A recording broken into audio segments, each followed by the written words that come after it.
Assalamualaikum warahmatullahi wabarakatuh. Waalaikumsalam warahmatullahi wabarakatuh. warahmatullahi wabarakatuh. Alhamdulillah, kita pada kesempatan kali ini masih bisa bertemu dalam pembelajaran live teaching. Seperti biasa, sebelum kita memulai pembelajaran kita pada kesempatan kali ini, terlebih dahulu marilah sama-sama kita berdoa. Doa dimulai.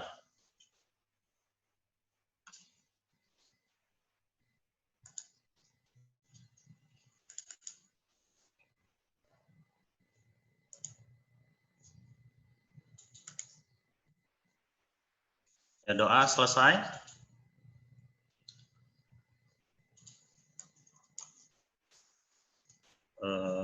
Bentar ya.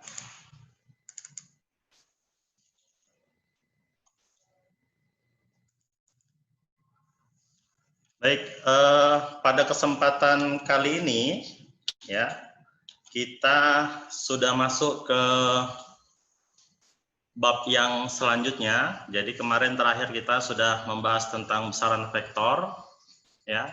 Jadi materi besaran vektor itu sudah selesai, maka kita masuk ke bab yang selanjutnya. Nah, untuk sebelum memulai ke bab selanjutnya, mungkin Bapak selalu mengingatkan nomor telepon ataupun email Bapak bisa dilihat supaya nanti kalau kalian mau berdiskusi secara pribadi bisa langsung mengechat ke nomor handphone ataupun mengirim pesan ke email Bapak. Atau ada juga forum diskusi yang ada di psikologi yang telah difasilitasi oleh pihak sekolah. Ya. Nah, untuk materi kita pada kesempatan kali ini, kita akan membahas tentang kinematika gerak, ya, kinematika gerak. Jadi untuk pembahasannya, pokok bahasanya untuk yang kesempatan kali ini kita akan bahas tentang jarak, kemudian perpindahan, kemudian kelajuan dan kecepatan, ya. Adapun indikator dalam pembelajaran ini adalah yang pertama setelah belajar materi ini setidaknya pertama kalian mampu mendefinisikan apa sih itu gerak, kemudian apa itu kedudukan, kemudian apa itu jarak dan perpindahan, kemudian menghitung jarak dan perpindahan, kemudian mampu mendefinisikan kelajuan dan kecepatan. Setelah itu mampu menghitung kelajuan dan kecepatan. Nah, kita masuk ke materinya. Jadi kinematika gerak, ya. Jadi di fisika itu nanti ada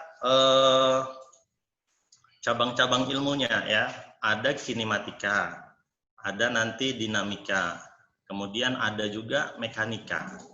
Nah, untuk yang materi kelas 10 ini, untuk yang gerak ini kita masih belajar tentang kinematika, ilmu yang mempelajari tentang gerak tanpa mempersoalkan penyebab geraknya. Jadi kita nggak meninjau penyebab benda bergerak itu karena apa. Kita hanya belajar tentang geraknya saja, ya. Misal mobil bergerak karena didorong mungkin. Kita nggak meninjau akibat didorong bendanya mobil itu bergerak, kita nggak meninjau itunya, tapi kita melihat gerakannya, gerakan mobilnya, gitu ya. Nah, ada nanti dinamika gerak, berarti ilmu yang mempelajari tentang gerak beserta penyebab geraknya. Nah, nanti ada bahasan lebih lanjutnya dinamika, ya. Selanjutnya mungkin pertama Bapak mau jelasin apa sih itu gerak dan kedudukan atau posisi, ya. Nah, jadi gerak itu dalam fisika itu ada gerak yang sebenarnya, nanti ada gerak semu. Ya. gerak yang sebenarnya dalam fisika itu adalah gerak suatu benda yang diakibatkan oleh perubahan jarak atau posisi benda terhadap titik acuan. Nah, jadi kalau ada perubahan jarak atau perubahan posisi terhadap titik acuan, maka di dalam fisika itu namanya bergerak. Jadi gerak yang sebenarnya. Jadi kalau kalian misalkan ya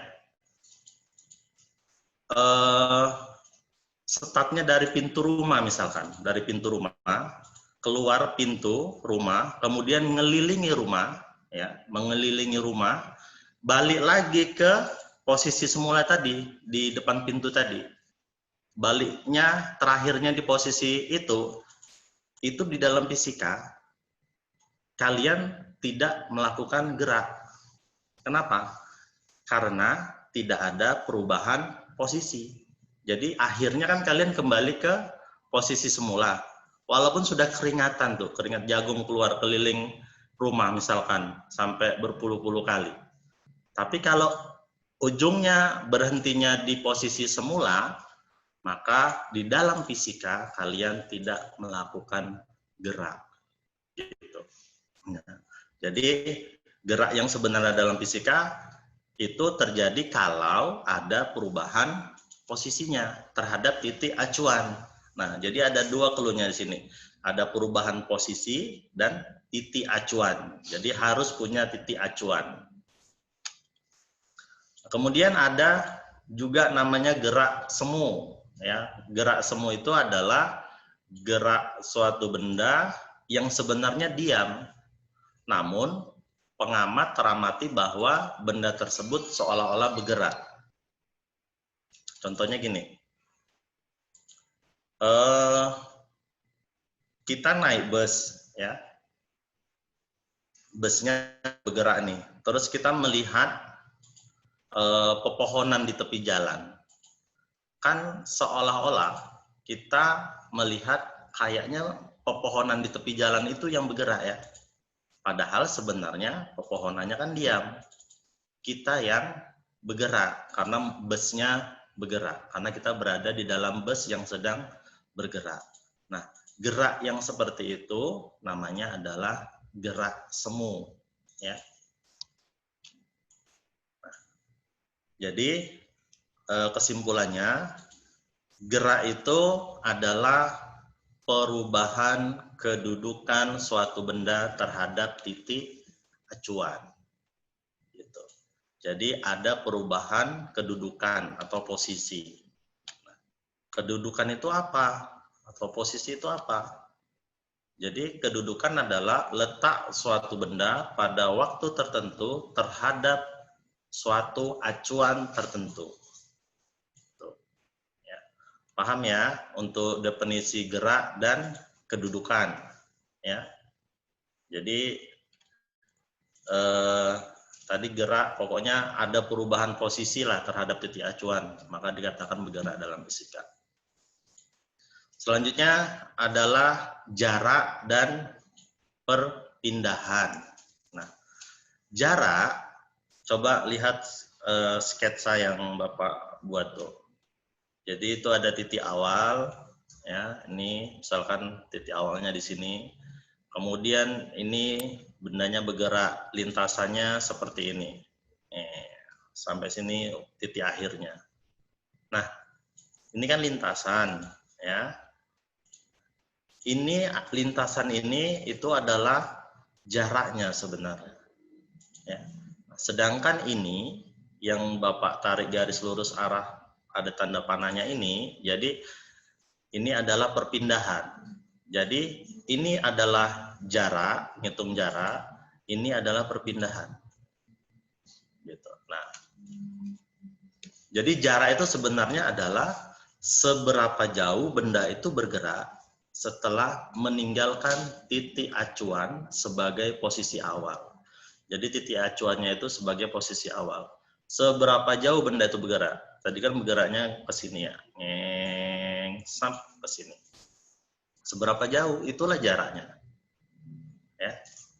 Sedangkan perpindahan, ini seberapa jauh benda tersebut berpindah, dihitung dari titik acuan tanpa memperhatikan bentuk lintasannya. Jadi dia nggak mau tahu mau keliling-keliling dari mana ini lintasannya. Nah, dia hanya diukur dengan cara menarik garis lurus dari posisi awal ke posisi akhir. Tarik aja garis lurus. Gitu. Jadi kalau mau lintasan belok-belok entah mau kemana-mana, dia nggak memperhatikan lintasan kalau perpindahan. Dia hanya butuh titik awalnya mana, titik akhirnya mana, tarik garis lurus. Udah, selesai. Itulah perpindahan. Paham? Paham lah ya, kan mudah lah ini Mas Ian. Jarak dengan perpindahan. Nah, coba perhatikan sketsa yang Bapak buat nih. Misalkan nih ada benda ini bergerak lurus ya, dari titik A ke titik B. Kemudian setelah di titik B, bergerak ke titik C. Ya, dari titik A 9 meter, dari titik B ke C itu 3 meter. Lihat arahnya ya. Misalkan kita pakai inilah arah mata angin ya. Berarti arah ke mana itu? Barat ke timur ya. Timur 9 meter, kemudian ke selatan 3 meter. Terus sampai di C, bergerak lagi ke D sejauh 9 meter. Nah, ini kan lintasannya ya. Ini lintasannya nih. Nah, jadi kalau ngitung jarak, tinggal dijumlahkan aja. Jadi benda bergerak dari A ke B, kemudian ke C, baru ke D. Maka jaraknya, Pak tanya Mutia dulu. Mut, berapa itu jaraknya Mut? 21. 21 ya, 21 kilo. Meter. Oh, 21 meter ya. Jadi jangan lupa satuannya, kita udah belajar satuan kan di materi yang sebelumnya. Oke. Jadi jaraknya adalah 21 meter. Nah, coba Bapak tanya dulu si Nadia. Nadia, berapa itu kira-kira perpindahannya? 3 meter, Sir. 3 meter ya. 3 meter. Iya, Sir. Nah, kalau 3 meter, kemana arahnya? Dari titik A ke titik D, Sir. Selatan, Sir. Selatan ya, Sir. ke bawah ya. Jadi kalau perpindahan, kan tinggal tarik garis ke bawah ya. Gitu. Jadi kalau mau pakai jalan, kayak gini dia. Kita buatnya negatif 3 sih sebenarnya. Kenapa negatif? Negatif itu menunjukkan arah. Kalau kita cuma meter ke kanan kita ngartikannya ya. Gitu. Jadi bisa kita bilang 3 meter, tapi ada sambungannya. 3 meter ke arah selatan misalkan gitu. Atau dibuat negatif 3. Ya. Intinya, jarak itu besaran skalar. Ya, besaran skalar. Jarak itu tidak memiliki arah. Ya kan? Jarak itu nggak punya arah. Mau lintasannya berkelok-kelok kita nggak peduli.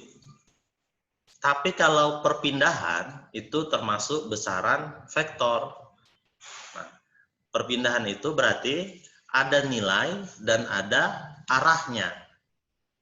Gitu. Tahu ya bedanya ya?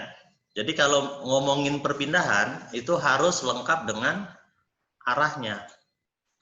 Nah, jadi kalau misal si Nadia berpindah ke kanan, berpindah 3 langkah misalkan. Kalau instruksinya cuma berpindah 3 langkah saja, si Nadia masih bingung tuh. Ya kan? Tapi harus dilengkapi. Nah, dia silakan berpindah 3 langkah ke kanan misalkan, ke kiri, ke depan, ke belakang. Jadi harus ada arahnya. Itulah yang namanya perpindahan. Nah, jadi itu tadi ya, jarak dia adalah termasuk besaran skalar, dia tidak butuh arah, dia hanya butuh nilai saja. Sedangkan perpindahan termasuk besaran vektor, dia punya nilai dan juga punya arah. Untuk menghitung jarak, dilihat dari seluruh lintasannya, ditengok lintasannya seberapa jauh, hitunglah itu, jumlahkan semuanya. Tapi kalau perpindahan, hanya butuh titik awal dan titik akhirnya, tarik garis lurus. Titik awalnya di mana, titik akhirnya di mana, tarik garis lurus. Nah, itulah kira-kira penjelasan tentang jarak dan perpindahan. Nah, selanjutnya adalah kelajuan. Jadi kelajuan itu adalah besarnya jarak, ingat ya, jarak ya, besarnya jarak yang ditempuh suatu benda yang bergerak dalam tiap satuan waktu. Jadi simbolnya dalam fisika kelajuan itu adalah V, kemudian jarak biasa ditulis S atau X juga bisa, sedangkan waktu adalah simbolnya T. Maka dituliskan V sama dengan S per T.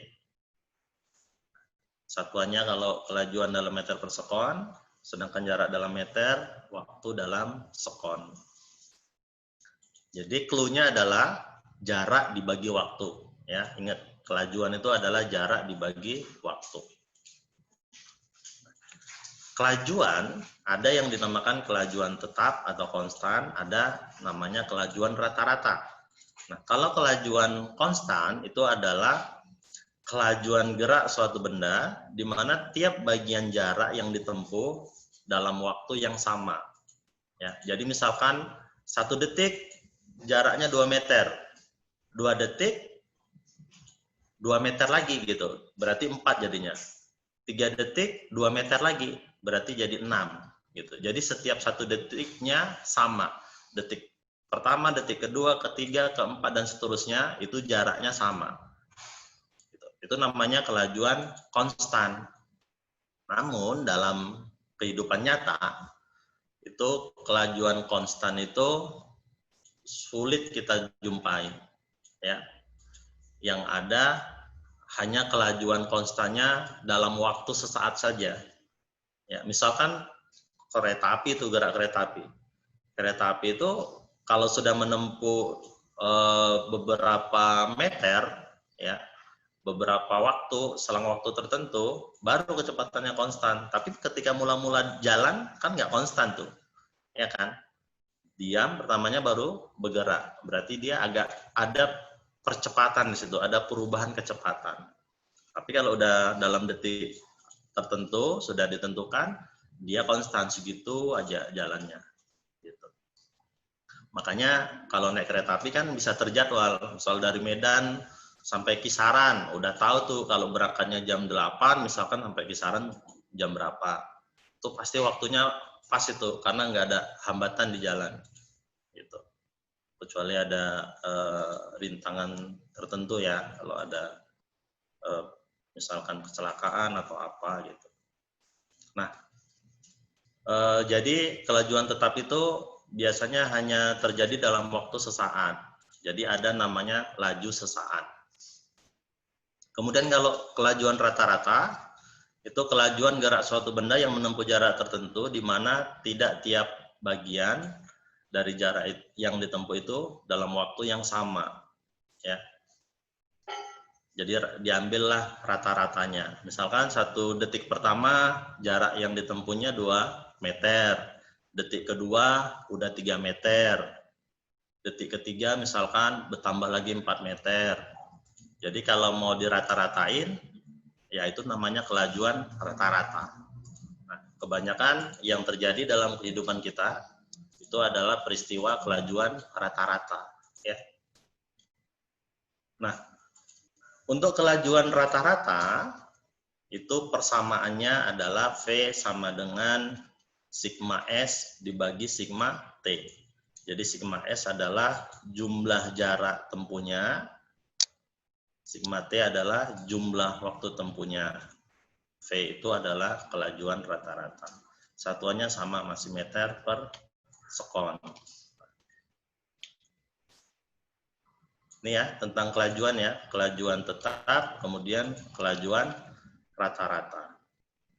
Satu lagi, kelajuan itu termasuk besaran vektor. Ya. Tadi kan kelajuan adalah jarak dibagi waktu. Jadi kelajuan itu termasuk besaran vektor. Nah ini kecepatan. Kecepatan adalah besarnya perpindahan tiap waktu.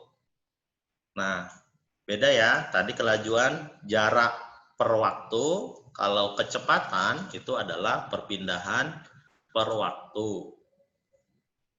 Nah kecepatan itu tadi kalau kelajuan kan besaran skalar, kalau kecepatan itu besaran vektor.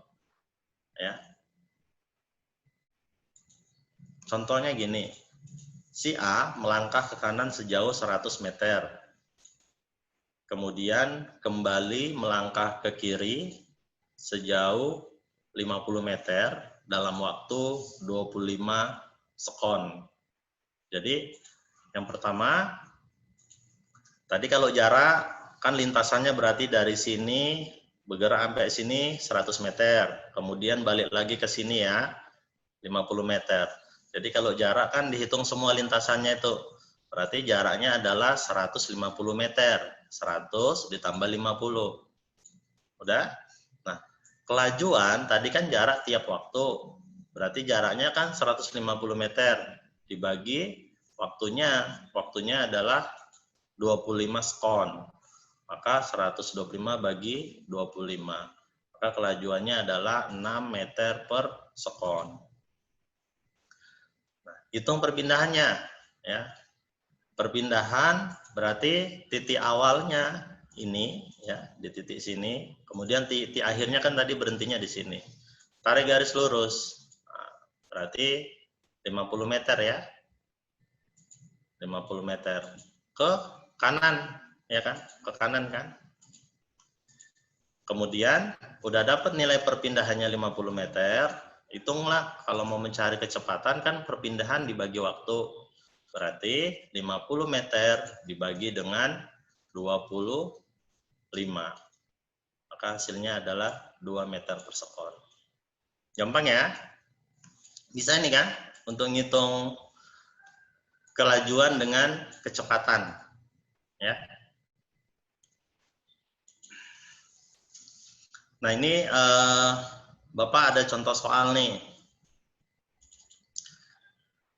Seseorang berlari menempuh lintasan seperti terlihat pada gambar. Ya. Jika waktu tempuh dari A ke B 8 sekon, kemudian dari B ke C 12 sekon, hitung kecepatan dan kelajuan rata-ratanya.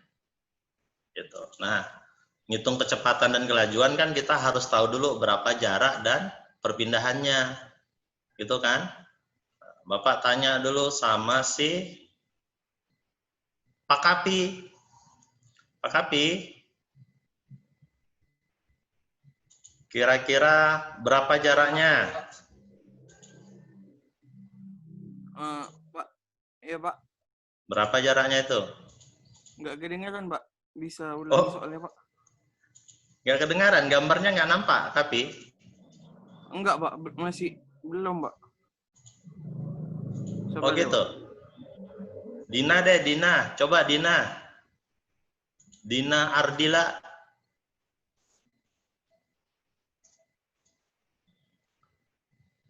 Dina, bisa Din?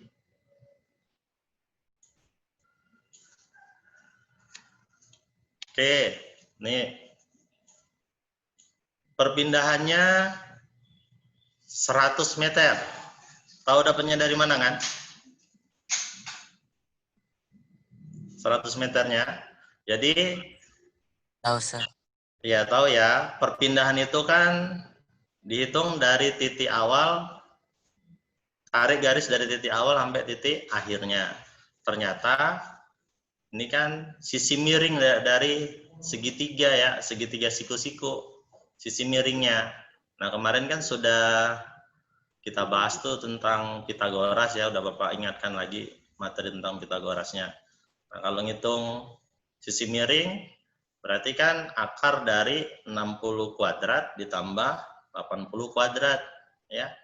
Maka dapatlah nilainya 100. Perpindahannya berarti 100. Maka kalau ngitung kecepatan rata-rata, 100 dibagi selang waktunya kan tadi dari A ke B 8 sekon ya kan, dari B ke C 12 sekon. Maka selang waktunya dijumlahin. Jadi 100 dibagi 20. Maka kecepatan rata-ratanya adalah 5 meter per sekon. Gitu. Paham ya? Nah, kemudian kalau menghitung kelajuan, jadi kalau kelajuan kan jarak dibagi waktu. Jadi kalau jaraknya kita hitunglah dari lintasan dari awal bergeraknya. Dari sini dari A ke B itu 60. Dari B ke C 80. Berarti kita jumlahin 60 ditambah 80. 140 dibagi 8 ditambah 12 ya. Dibagi 20 sama dengan 7 meter per sekon. Bisa ya? Mudah kan? Mudah ya. Nah, mungkin ini saja yang bisa Bapak sampaikan untuk materi kita pada pertemuan kali ini. Mudah-mudahan bisa bermanfaat, dan sekarang dalam fisika udah tahu nih arti jarak, perpindahan, ya kan, kedudukan, kemudian tahu beda kelajuan dengan kecepatan. Udah gitu bisa kan menghitung jarak, menghitung perpindahan, kemudian menghitung kelajuan dan menghitung kecepatan. Gitu. Jadi mudah-mudahan bisa bermanfaat. Namun kalau memang masih terkendala, masih bingung nih, masih ada yang kira-kira yang mau ditanya-tanya, ya boleh hubungi ke WA Bapak, boleh melalui email, boleh juga sampaikan di ruang diskusi, di forum diskusi yang Bapak siapkan di psikologi, ya, di kelas masing-masing itu ada. Jadi boleh tanya-tanya di situ. Mungkin itu saja yang bisa Bapak sampaikan. Tetap kita sama-sama jaga kesehatan, ya, patuhi protokol kesehatan, sering-sering kalian cuci tangan, kemudian selalu pakai masker, kalau pergi keluar, jauhi dulu keramaian, ya. Kita tutup sama-sama dengan mengucapkan lafaz hamdalah. Alhamdulillahirrabbilalamin. Assalamualaikum warahmatullahi wabarakatuh.